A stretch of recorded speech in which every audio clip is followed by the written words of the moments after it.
Ok. Moi, je sais que le micro fonctionne pas bien, vu les précédents workshops qu'il y avait. Là, vous entendez très bien. Donc, je suis obligé, c'est juste pour avoir le bon.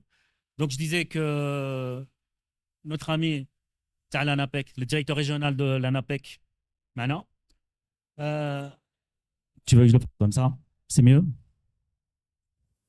C'est mieux? D'accord? Parfait. Donc, nos amis de Rosim, les autres ne sont pas là. D'accord? Donc, on voulait, si tout le monde était là, faire ça sur 5 thématiques générales pour couvrir tout le spectre. Et ça nous aurait pris 1 heure. Et comme il est bientôt midi, donc on va faire très très court et on va aller directement à l'essentiel. Donc, on voulait parler des rôles des institutions internationales et nationales. Nos amis du ministère ne sont pas là, l'OIT ne sont pas là, donc on va les zapper. Alors, on aurait aimé savoir ce qu'ils font au niveau des compétences et comment ils font évoluer les choses. Au niveau de la formation professionnelle et académique, ils ne sont pas là. Mais par contre, j'ai la chance d'avoir avec nous Sibouzidi, qui va peut-être nous donner des réponses beaucoup plus pertinentes. Alors moi, la question que j'avais pour l'ANAPEC, je pense que c'est la question que tout le monde se pose. Chez nous, c'était quel était le programme innovant que le PPT a développé pour la formation continue et la reconversion professionnelle afin de répondre aux besoins croissants de l'économie numérique. D'accord? Mais comme ils ne sont pas là, et si vous étiez là, vous êtes capable de nous répondre sur ce que toi, tu fais dans tes établissements? Tu peux?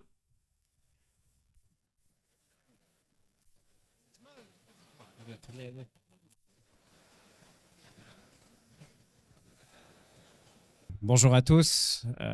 C'est vrai que là, on est dans un cadre de la société Avaliance que nous, on est à la PEBI. Et en même temps, dans le groupe Avaliance, on a l'école high-tech, l'école supérieure d'ingénieurs et de management. Et en termes d'innovation et de compétences, nous, en tout cas, on a misé sur 2 volets au niveau de l'ingénierie. Parce que là, on a besoin, on part de la digitalisation, etc. Donc, on a beaucoup misé sur les trois segments. Bon, l'intelligence artificielle, l'automatisation, donc le DevOps, et le troisième qui est la menace de tous les siècles, qui est la cybersécurité. Donc, on a profité, nous, le groupe Avaliance, l'arrivée de l'école, on a mis en place un diplôme d'ingénieur en cybersécurité, parce que ce qui se passe, malheureusement, ce n'est qu'un master qui s'ajoute à un cycle Bac+5 dans la majorité des écoles. Nous, on a pris le challenge de mettre un programme à partir de la 3e année. On a des ingénieurs qui commencent à se spécialiser, donc c'est un programme sur 3 ans. Et le fait d'investir aussi sur la cybersécurité à tous les francs. Ce n'est pas que la cybersécurité au niveau de l'infrastructure, il y a aussi les nouvelles technologies, il y a aussi les méthodologies qui sont importantes parce qu'on sait très bien que les menaces ne sont pas que techniques, mais ils sont également organisationnelles. Donc, on a besoin de méthodologie. Là, on est toujours en phase d'adaptation par rapport à ce qui se pratique, etc. En termes d'automatisation, bah maintenant, on parle de la transformation vers le cloud et que même si on a toute la bonne gouvernance, on parle de l'accélération. Il faut que ça aille vite. Et pour que ça aille vite, il faut qu'on arrive à automatiser. Donc ça, c'est également un deuxième segment. Et comme ce que je disais sur l'intelligence artificielle, là, on parle de l'intelligence artificielle générative. On n'en est pas là, hein, pour être transparent. Donc là, c'est vraiment les premières briques, la partie machine learning, les mécanismes. Il y a beaucoup d'algorithmes, il y a beaucoup de mathématiques. Et on retrouve tout ce qui est data science, etc. En tout cas, ça, c'est le pari que nous, on a pris. Merci beaucoup. Si nos amis de l'ANAPEC peuvent nous expliquer ce qu'ils ont mis en place, quelles sont les initiatives et les programmes spécifiques que l'ANAPEC a mis en place pour améliorer l'accès à l'emploi dans le secteur du numérique et comment ces initiatives répondent-elles aux besoins des entreprises et des demandeurs d'emploi? Merci, cher ami. Effectivement, bon, le sujet est extrêmement important et je dirais il est passionnant parce qu'on est en train de parler donc de la transformation numérique de l'économie à travers le monde et bien entendu, c'est une mouvance qui entraîne aussi l'Afrique et derrière cette mouvance, c'est réellement des opportunités. Aujourd'hui, il s'agit tout simplement de rattraper tout le retard aujourd'hui qui est en fait enregistré par nombreux pays, par nombreuses économies. Et aujourd'hui, c'est une réelle opportunité qui se présente à travers un train qui est en marche. Fort heureusement, je pense que la vitesse à laquelle aujourd'hui ce train avance nous permet toujours, en tant que pays émergent, la possibilité de prendre ce train rapidement. Probablement, je me disais, dans très peu d'années, probablement le train, peut-être il avancera à une vitesse de TGV, ça serait très compliqué par la suite donc de rattraper tout ça. Bon, aujourd'hui, l'idée, c'est de savoir effectivement de quoi on parle. Quand on parle des compétences techniques à l'ère de la transformation numérique, c'est extrêmement complexe et à plusieurs niveaux, à plusieurs degrés de complexité. D'abord, oui, beaucoup de spécialistes se mettent d'accord et sont conscients que probablement 2030, on ignore encore les 80%, 60% ou 70%, peu importe. Mais aujourd'hui, on sait très bien que les emplois de 2030, on les ignore encore. À quoi ça va ressembler, c'est encore quelque part méconnu. Ce qui nous intéresse dans cet exercice, c'est qu'aujourd'hui, s'il va falloir se prononcer sur la compétence numérique, c'est un sujet donc, qui doit être abordé sur plusieurs niveaux. Maintenant, il y a le niveau le plus basique, le plus immédiat par rapport à des compétences techniques spécifiques face à des entreprises qui sont demandeuses donc, de compétences bien précises. Et par rapport à ça, effectivement, c'est un certain nombre de technologies qui doivent être maîtrisées. Donc, on les a, ou les étudiants, les lauréats, et les ont à travers donc, leur cursus de formation. Mais la question n'est pas là, à mon sens. Pourquoi? Parce qu'à la limite, les lauréats à la sortie de l'université, à la sortie de l'école, bon, ils ont ce minimum de compétences, de capacités techniques qui peuvent être par la suite éventuellement complétés à travers justement ces programmes qui sont portés par l'ANAPEC. C'est des programmes qui viennent comme dispositif de financement de formation complémentaire. L'idée toujours, c'est de réduire un peu le gap qui existe entre ce que demande le marché et un peu ce qui est possible par les jeunes. Maintenant, à mon sens, la compétence numérique doit être abordée sous un autre angle parce qu'il s'agit aujourd'hui d'anticiper et aller avec le même rythme de transformation de l'économie. Si je dépasse le moment, vous pouvez m'arrêter. Hein? Et donc, l'idée, c'est de dire aujourd'hui, mais de compétences, on parle au-delà de ses capacités techniques. Aujourd'hui, il me semble que la capacité numérique ou l'habileté numérique de base, c'est d'abord cette habileté à comprendre ou apprendre d'abord, comprendre et à naviguer dans un monde numérique qui évolue rapidement. C'est d'abord ça. Par la suite, ce qui est demandé, ce n'est pas uniquement donc, la maîtrise d'un logiciel, d'un langage, d'un outil. Ça, si on prend ça comme un élément de différenciation, rapidement, donc ça évolue. Et donc, si on doit évaluer donc, les jeunes sur cette base, ça sera donc donc à haut risque. Par contre, ce qui est encore plus important, c'est de se dire, attention, aujourd'hui, ce qui est plus important, c'est cette capacité d'abord à comprendre ces technologies émergentes. Ça, c'est un. De deux, pouvoir savoir comment et de quelle manière ces technologies sont utilisées et comment je peux les mettre à profit. Et troisièmement, il s'agit de tout simplement d'apprendre, de communiquer, de partager ces informations avec les outils qui permettent tout ce qui est technologie numérique. Merci. Merci beaucoup. C'est le Hussein Lozim. Applaudir hein, très fort. C'est le Hussein qui représente Lozim qui est avec nous aujourd'hui. Est-ce que vous pouvez, vous qui êtes les employeurs, en l'occurrence, partager des exemples concrets de collaboration réussie avec le secteur privé, entre le secteur privé qui est le nôtre et les institutions publiques au niveau des formations ou au niveau des compétences numériques ou...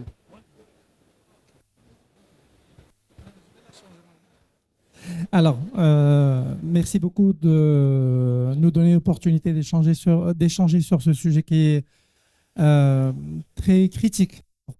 Pour nous, en tant qu'association des utilisateurs, donc là, on représente les entreprises qui ont besoin de ces collaborateurs pour pouvoir produire. On parle beaucoup d'argent comme étant le moyen essentiel pour réussir des projets, mais aujourd'hui, l'argent, presque, je ne vais pas dire qu'il est dépassé, mais par contre, il y a quelque chose qui est plus important, qui ressort plus, c'est les talents. On peut avoir l'argent qu'on veut, si on n'a pas les talents, on ne fait rien. Et aujourd'hui, le sujet, il est critique au niveau des nouvelles technologies.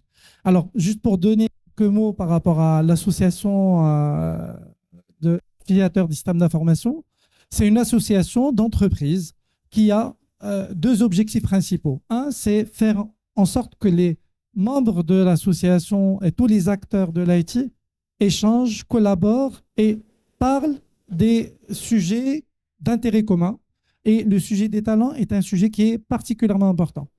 Ensuite, effectivement, on organise un certain nombre d'événements, on produit du contenu scientifique. Pour revenir au sujet des talents, aujourd'hui, c'est quoi Moi, je vais en parler en tant qu'utilisateur, donc quelqu'un qui exprime les difficultés ou les problématiques auxquelles on est confronté. C'est quoi le contexte? Aujourd'hui, nous avons des jeunes qui sortent de l'école et qui ont des formations qui ne sont pas nécessairement adaptées avec les besoins. Alors, ce manque d'adaptation, on va le retrouver pas nécessairement sur le contenu scientifique, parce que quelqu'un qui a été bien formé sur la technologie, normalement, a été formé pour apprendre les nouvelles technologies. Il apprend les nouvelles méthodes, il apprend les nouvelles solutions, mais c'est des choses. Si la qualité de la formation est là, c'est quelque chose qui peut être acquise. Mais par contre, on a aujourd'hui quand même une inadéquation parce qu'il y a d'autres compétences, notamment les compétences humaines, sur lesquelles on voit un certain nombre de difficultés. Une problématique sur les langues, aujourd'hui, ce n'est pas normal. Des problématiques sur la capacité à s'exprimer, c'est des choses sur lesquelles il faut faire il faut que l'écosystème, je ne vise personne, même si les acteurs sont connus, il faut qu'il y ait un effort particulier qui soit fait sur les compétences humaines. Ça n'enlève pas que les compétences technologiques, effectivement, restent quand même des choses essentielles. Deuxième volet, on est sur il y a un enjeu générationnel. Les jeunes qui sortent aujourd'hui, c'est ce qu'on appelle la génération Z. Génération Z, enfin, pas ceux qui rentrent, ceux qui sont recrutés aujourd'hui, c'est la génération Z. Pour rappel, ce sont ceux qui sont nés à partir de l'an 2000. Aujourd'hui, ils ont à partir de 24 ans au moins. Ils sont différents. Ils sont différents de la façon avec laquelle nous, on réagit. C'est-à-dire un gap relationnel, un gap de culture sur lequel nous, en tant que responsables, on doit évoluer, mais effectivement, il faut se préparer à assurer cette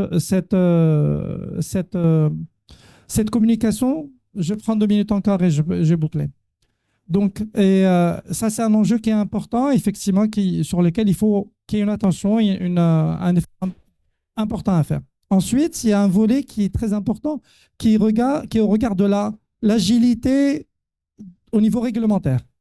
Aujourd'hui, je pense qu'il y a beaucoup de choses qui doivent être faites pour donner plus de facilité sur le volet formation pour qu'on puisse, d'un côté, par exemple, autoriser tout ce qui est alternance, des choses qui existent depuis hyper longtemps en France et qu'on sait que c'est efficace et qu'on n'a pas encore implémenté.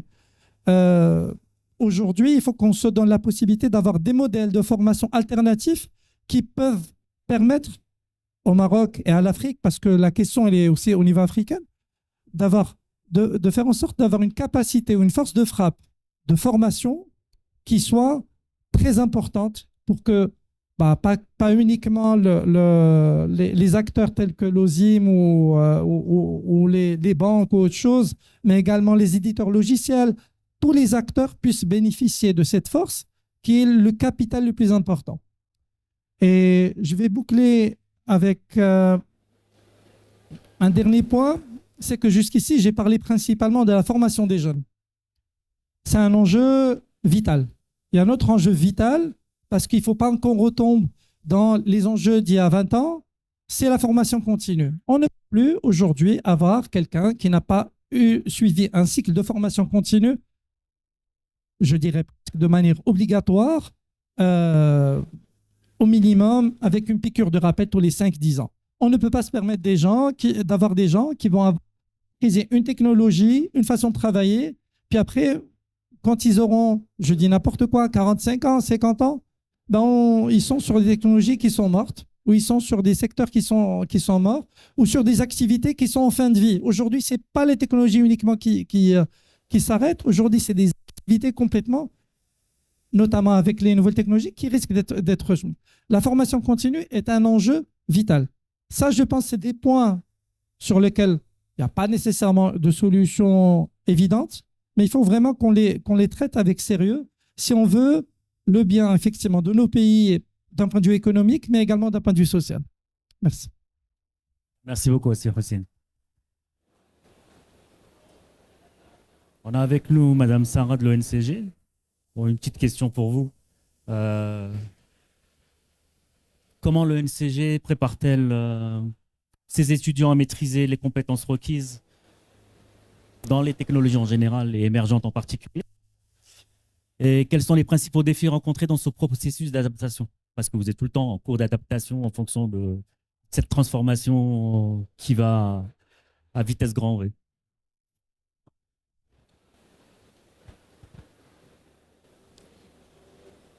Merci. Donc, pour répondre à votre question, on va dire, j'ai deux messages essentiels à faire passer aujourd'hui. Donc, je me présente tout d'abord. Je suis professeure Sarah Juidette de l'ENCG de Casablanca, l'Université Hassan.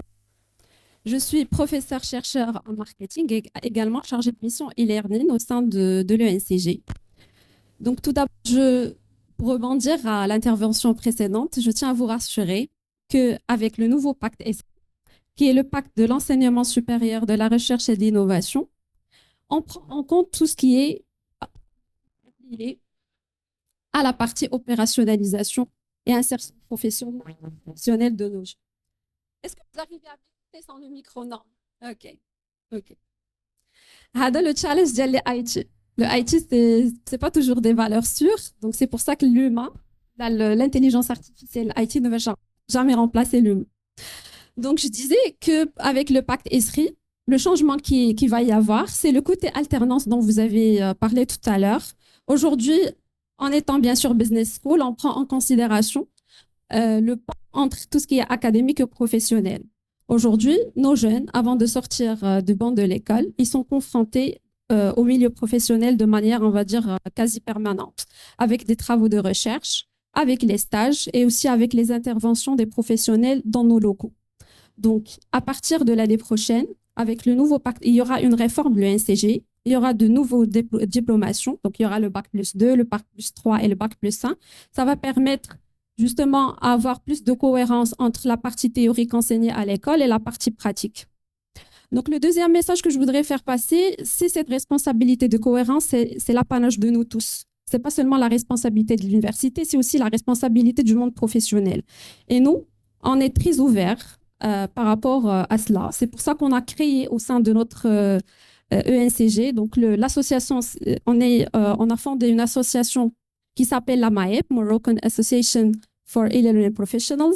C'est les professionnels d'e-learning. Nous avons avec nous des professionnels d'e-learning connus, Ideo Factory. Bien sûr, le président, c'est M. Bezouzi de DBM. Et voilà, donc on a ouvert nos locaux. Justement, c'est pour dire qu'aujourd'hui, il y a cette volonté de s'ouvrir. On est déjà ouvert, mais vraiment de collaborer main dans la main, avoir cette intelligence collective, permettre. C'est dans l'intérêt de tous, en fait. C'est dans notre intérêt et de votre intérêt. Si vous voulez avoir des lauréats, des jeunes qui sont, on va dire, opérationnels dès le lendemain, qui sont déjà outillés, formés, certifiés, SAP ou d'autres ADA, il faut prendre un petit peu la responsabilité et venir, c'est-à-dire préparer la chose en amont. Et la chose se prépare chez nous, dans l'université, se prépare à l'école. Donc, on est très ouvert par rapport à cette collaboration. Et, Inch'Allah, le futur sera meilleur pour tous. Parce que vraiment, on est face à la challenge, la transformation digitale. Comme vous l'avez dit tout à l'heure, le profil de ce qu'on appelle le modern learner, c'est-à-dire le profil de l'apprenant aujourd'hui, il est différent d'hier. Avec l'usage de ChatGPT aujourd'hui, c'est on va dire, c'est quelqu'un qui, l'apprenant, il ne va plus dans c'est-à-dire la profondeur de l'analyse critique, etc., parce qu'il est habitué à ce qu'on appelle les quick courses, avec tout ce qui est prêt à porter. Il veut faire une recherche, il va juste taper sur ChatGPT et voir. Donc là, il y a des plus et des moins. C'est la philosophie de la vie. Il y a pas, c'est-à-dire, on va être pas très optimiste par rapport à l'intelligence artificielle, ni pour autant être très pessimiste. Il faudrait trouver le juste milieu, trouver l'équilibre et remédier parce que c'est des challenges que nous allons tous affronter. Voilà, donc on reste. Si vous avez... Merci beaucoup pour votre intervention. Le temps court, va très vite. Tu veux prendre la parole? Oui, j'allais passer aux questions justement. On est arrivé un petit peu au bout. Donc, je remercie tous les intervenants déjà pour commencer et tous les auditeurs qui sont présents et qui ont patienté avec nous jusqu'à cette heure-ci. On a parlé de beaucoup de choses très intéressantes au niveau de l'employabilité, au niveau des besoins des entreprises, au niveau de la formation. Si vous avez des questions à poser, c'est maintenant. Et j'en connais un qui a une question à poser. Salam alaikum. Il est certain que les process de formation, de mise à niveau, de formation continue, ils sont là, ils sont très bien gérés et très bien réussis. Maintenant, je pose peut-être un questionnement. C'est un questionnement au lieu d'une question directe. Ces lauréats ont toujours des ambitions de créer leur entreprise et pour la plupart d'eux. Et sachant qu'il y a bien sûr des mesures d'accompagnement, des programmes et tout, mais on constate toujours qu'il y a soi-disant des éléments qui empêchent une fluidité pour avancer dans ces projets. Et c'est ce qui pousse généralement les jeunes entreprises à heurter certains problèmes et qui deviennent de plus en plus difficiles à s'en passer et parfois ils mènent à l'échec. Alors, si vous accordez que j'exprime certains de ces problèmes, notamment il y a les barrières de référence, il y a les barrières de chiffre d'affaires antérieur, et on demande ces éléments-là pour des jeunes entreprises talentueuses. On ne parle pas de l'expertise, mais en tant qu'entreprise, de une valeur économique qui est difficile à gérer. Il y a aussi parallèlement certains obstacles. Je vais citer un petit exemple. Aujourd'hui, on encourage la souveraineté numérique et on demande à ce que les données soient hébergées au sol marocain. Et je cite là un petit exemple.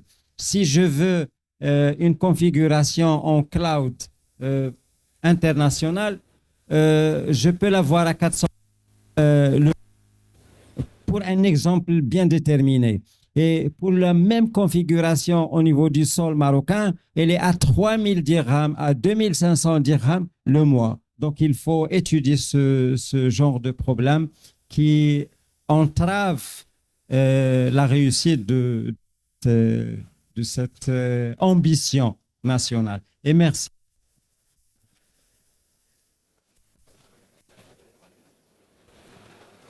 C'est Rachid Barbi. Merci beaucoup pour ce panel et pour la richesse. Et tabarakallah, c'est toujours la PBI, c'est des sujets qui sont très importants et qui sont d'actualité.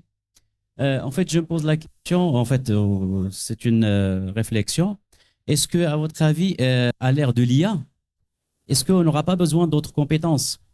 Parce que l'IA, il va tout faire dans le sens, c'est-à-dire la connaissance. La connaissance, elle est là. Donc, je ne vais pas dire qu'au niveau éducation et enseignement, il faut arrêter. Non, pas du tout. Mais c'est juste, il va nous dépasser en termes de réflexion, en termes de connaissances. Il a plus de mémoire, il a plus, bien sûr, de stockage, il a plus la rapidité d'avoir l'information avec un temps record. Est-ce qu'il ne faut pas se focaliser sur, par exemple, au niveau enseignement, sur les human skills, les soft skills, l'esprit d'analyse, l'esprit critique, le problem solving? Malheureusement, je trouve peut-être, sauf c'est peut-être moi, je ne connais pas tous les programmes d'enseignement, mais est-ce qu'il y a pas, est-ce que vous n'avez pas une idée pour les gens qui sont dans l'enseignement? Vous avez une idée sur des programmes ou des écoles qui font ce type de formation? Merci. Parce que les compétences techniques, ce n'est pas ce qu'il faut. Il faut se focaliser maintenant sur les autres compétences. Merci. Merci beaucoup, c'est Rachid. Alors, ce que tu viens de dire, parce que tu n'es pas là non plus, et Et comment ça s'appelle? C'est ce que j'avais dit en introduction. C'est un petit peu plus que juste enseigner. D'accord? On l'avait déjà dit. Voilà, Karassi Mohamed, il va te donner la réponse sur tout ce que tu viens de demander. Non, Alors, j'ai plusieurs réponses et plusieurs questionnements aussi. Alors, dans le cadre de l'école high-tech, comme nous, avec environnement professionnel et comme l'école a la chance d'appartenir à un groupe international, c'est-à-dire que là, on apporte la vision à la fois internationale et locale. Ça, c'est le premier point.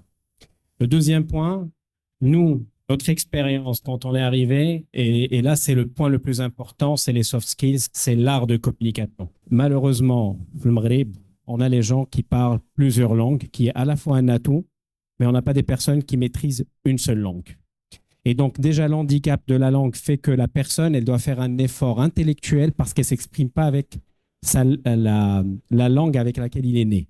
Oui, on sait que là, on a beaucoup plus de facilité, mais les gens, ils font un effort. Ça, c'est le premier point. Le deuxième point, c'est que aussi culturellement, on a la culture de l'hishoma.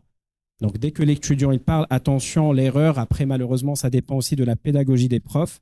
C'est que l'erreur, pour nous, c'est limite, il ne faut pas faire des erreurs. Alors que dans d'autres mentalités, quand on fait l'erreur, c'est un apprentissage.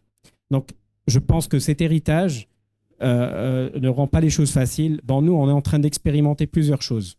Par exemple, la notion de simulation. Au-delà de donner les règles théoriques, on fait des simulations sur des études, qui peut être un entretien, qui peut être une simulation, on est dans une entreprise, on donne des rôles, qui peut être même une situation politique. Imaginons, vous êtes le chef d'État de je ne sais pas quoi, vous êtes le ministre de ça, ou même vous occupez un poste dans une entreprise. Bon, bien entendu, les étudiants ne connaissent pas tout, donc c'est aussi l'occasion de rappeler la fonction. Et ce jeu de rôle, et je vous le confirme, ce n'est pas facile. C'est-à-dire que là, je pense que même pour nous, il nous faut des années pour commencer à palper un peu ces résultats-là. La deuxième chose, c'est qu'on commence à impliquer aussi les étudiants dans limite l'organisation des forums des étudiants. Parce que sortir sur le terrain, même ceux qui viennent dans le stand de l'école pour poser des questions, nous, on a choisi autre chose. Parce qu'on ne ramène pas les profs, etc. On ramène aussi avec les étudiants. Et même nous, on a vu que ça passe beaucoup mieux avec des bacheliers, avec des bac plus 2. Et en même temps, on a expérimenté, d'ailleurs, Brahim, qui travaille dans Avaliance, on a eu un étudiant 3e année. C'était la première année, on arrive sur high-tech. Il était sur la phase de redoubler l'année. Il était vraiment à quelques 0,0 quelque chose. On lui a donné une chance. Je me rappelle très bien. On lui a dit, on va te faire passer la 4e année. Par contre, tu n'as pas le droit de rater un module. Tu rates un module, tu redoubles. C'était un pacte. Il a accepté. Et c'était une personne qui était très réservée, introvertie et tout. Et la personne a complètement changé, une assurance, et il a réussi à signer un contrat, un CDI, et aujourd'hui, il est dans le monde professionnel. Je prends cet exemple, donc les soft skills, ce n'est même pas un choix. Pour nous, en tout cas, c'est fondamental. C'est une obligation. Et d'ailleurs, le métier de l'IT, quand on est un expert dans l'administration top, un développeur, c'est très bien, on a besoin de... Aujourd'hui, on a l'IA, on a beaucoup de choses. Même les techniques, il faut qu'il arrive à exprimer, à expliquer ce qu'il sait faire. Donc, j'ai même envie de dire que les soft skills, c'est un must-have. Et après, forcément, les orientations, etc. En tout cas, c'est une problématique qu'on dresse. Nous, tous les ans, on essaie de faire un bilan. On n'a pas encore trouvé la formule magique qui marche à tous les coups, mais il y a quand même des initiatives.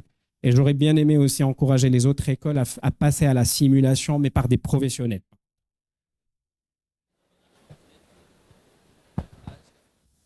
C'est là le pain point. C'est pour ça que j'ai dit on est en mode réflexion. Je parlais du Maroc. Je sais que vous avez cette chance. Vous êtes 3 casquettes. Vous avez 3 casquettes. Vous êtes cofondateur et PDG de la société. Vous connaissez exactement ce qui se passe au niveau société. La quête de la PBI, vous connaissez l'écosystème et les besoins de nous en tant que recruteurs et en tant que managers. Mais par contre, le problème général, c'est pour les autres écoles. Est-ce qu'ils ont ce mindset? C'est ça le problème. Et il s'ajoute un deuxième problème, c'est que jusqu'à présent, dans les métiers, par exemple, des nouveaux décideurs, on retrouve que ce sont les professeurs qui sont des enseignants. Alors, je me pose la question, est-ce que c'est logique? Surtout dans les dernières phases du cursus. Est-ce que ce n'est pas des praticiens qui doivent être, normalement, qui doivent être présents? Parce que c'est eux qui connaissent le métier, qui connaissent ce dont on a besoin. Merci. Je te remercie beaucoup, Sirachid. Et je pense que Sarah de l'ONCG va essayer de compléter la réponse. Mais je tiens à vous rassurer et je suis parfaitement d'accord avec vous parce que les soft skills, ça ne s'enseigne pas dans les classes. Alors, les soft skills, tout ce qui est développement personnel, tout ce qui est intelligence émotionnelle, c'est un fruit que l'étudiant va capitaliser tout au long des 5 années d'études. Là, je parle de notre cas puisqu'on est un business school. Et donc, nous, comment on encourage ça? Mis à part les projets de cours, mis à part les études de cas, mis à part la pédagogie active qui est réellement activée dans nos classes, on a des clubs d'étudiants qui sont très actifs, une vingtaine de clubs qui réalisent des projets tout au long de l'année. Tout à l'heure, on est en train de parler avec la collègue qui était à côté de moi par rapport à elle avait besoin des étudiants en finance et ils ont du mal à recruter des bons lauréats, etc. Mais je l'ai invitée à notre Job Days. Les Job Days, c'est un événement qui est organisé 100% par nos étudiants à la fin de l'année, de chaque année universitaire, par un club d'étudiants. On a même dans les matières que nous enseignons, si je cite une matière qui s'appelle accession associative, les étudiants, ils passent 80% du taux horaire de la matière sur le terrain. Qu'est-ce qu'on fait avec eux? On les accompagne dans la partie, c'est-à-dire la partie théorique, comment réaliser le projet avec un plan d'action, avec un planning, avec le plan de financement, plan de communication, les indicateurs de performance, etc. Et après, on les lance, c'est-à-dire 20% de taux horaire. Après, tout se passe dans le terrain. Et ils sont amenés à choisir eux-mêmes l'idée de projet action associative avec une certaine méthode que nous avons développée qui combine entre tout ce qui est impact de l'action, durabilité, innovation. Donc, ils font une pondération et après, c'est à eux qui choisissent leur action. Et au moment du déroulement, on fait des séances de coaching pour voir les difficultés. Et c'est surtout des difficultés, on va dire, d'ordre de confiance, d'ordre de comment aborder les gens, comment trouver du sponsoring, etc. Donc, effectivement, là, je suis parfaitement d'accord avec vous. La formation de l'humain, l'enseignant n'est plus un enseignant, c'est un mentor. On n'est plus dans la partie transmission d'apprentissage. Le modèle de l'empreinte, c'est un modèle qui est dépassé en termes d'enseignement. Aujourd'hui, c'est-à-dire le prof, c'est plutôt un mentor, quelqu'un qui guide l'étudiant, qui lui donne les solutions. Et après, c'est à l'étudiant de développer ces compétences-là qui relèvent, comme vous dites, on va dire, c'est des must-have pour le professionnel pour après développer une survie et une résilience dans le monde professionnel. Merci beaucoup. Avant de passer à une autre question, on a avec nous, vient de nous rejoindre Madame Salma Karim de l'ADD.